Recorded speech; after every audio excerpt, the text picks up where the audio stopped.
হরে কৃষ্ণ বন্ধুরা, কৃষ্ণের সংসারে সবাইকে স্বাগত। আটা দিয়ে বানিয়ে ফেলুন মশলাদার চটপটা লাচ্ছা পরোটা। চলুন দেখে নেওয়া যাক কীভাবে বানানো হয়। এখানে আমি 500 গ্রাম আটা নিয়েছি। এবার এতে পরিমাণ মতন একটু লবণ দিয়ে দেব অল্প একটু চিনি, আর দিয়ে দেব 2 টেবিল চামচ সাদা তেল। দিয়ে ময়ানটি ভালো করে হাতে করে মাখিয়ে নেব। মিনিট 2 ধরে ভালো করে ময়ানটি এভাবে মাখিয়ে নেব। মাখিয়ে নেওয়ার পর এবার অল্প অল্প পরিমাণ জল দিয়ে একটি ডো বানিয়ে নেব। এইভাবে অল্প অল্প পরিমাণ জল দিয়ে একটি, যেমন রুটি পরোটা হয় সেই রকম একটি ডো বানিয়ে নেব। এইভাবে ভালো করে মাখিয়ে নিয়ে একটি ডো বানিয়ে নিয়েছি। এবার এটি ঢাকা দিয়ে রেখে দেব 10 মিনিট। ততক্ষণ আমি একটি মশলা তৈরি করে নেব। সেই জন্য একটি কড়াই নিয়ে নিয়েছি। এবার এতে দিয়ে দেব 2 টেবিল চামচ জিরে। জিরেটি দিয়ে হালকা আঁচে একটু ভেজে নেব। পুড়ে যেন না যায় সেদিকে লক্ষ্য রাখতে হবে। আমার জিরেটি ভাজা হয়ে গেছে। এবার এটি নামিয়ে নেব। নামিয়ে নিয়ে জিরেটি গুঁড়ো করে নিয়েছি। তার সঙ্গে দিয়ে দিলাম 1 চামচ গরম মশলা গুঁড়ো, 1 চামচ চাট মশলা, আর অল্প একটু লঙ্কার গুঁড়ো। চামচটির সাহায্যে ভালো করে এটি মিশিয়ে নিয়েছি। এবার এদিকে আটাটি আমি ভালো করে মাখিয়ে নেব। এইভাবে ভালো করে একটু মাখিয়ে নিয়ে এবার এটি লেচি করে নেব। যেমন আমরা রুটির লেচি করি সেই রকম লেচি বানিয়ে নেব।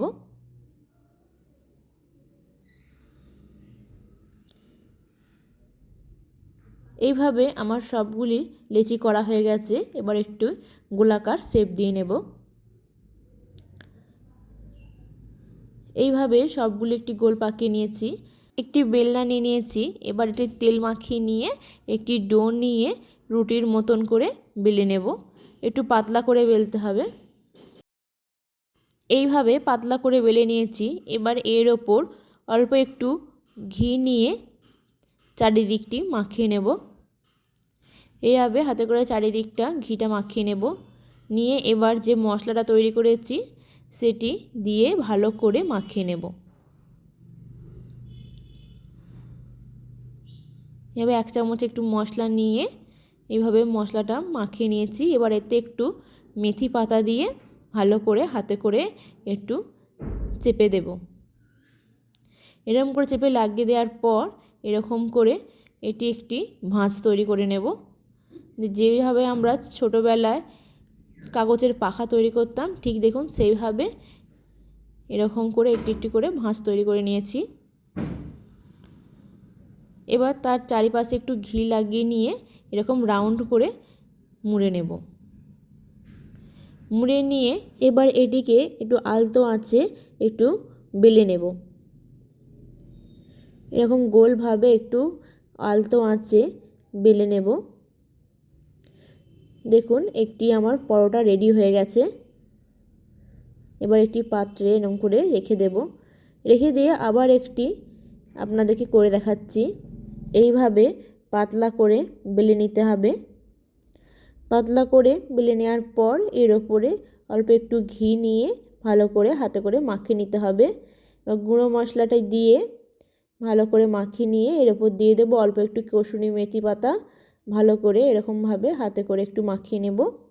দিয়ে এইভাবে ফোল্ড করে নেব।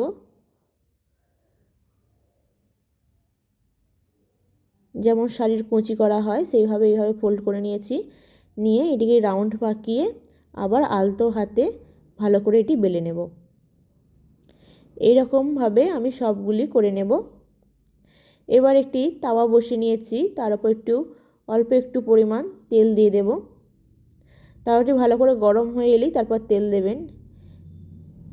তেলটি চারিদিকে মাখিয়ে নিয়ে এবার এর উপর দিয়ে দেব পরোটাটি।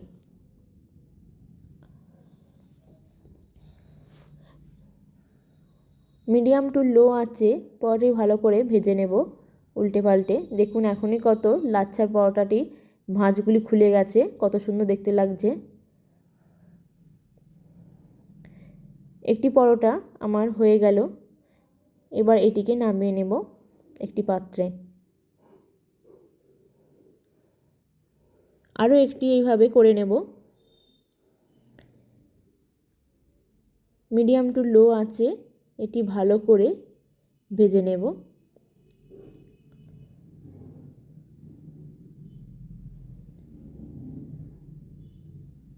অল্প একটু পরিমাণ তেল দিয়ে ভালো করে ভেজে নেব।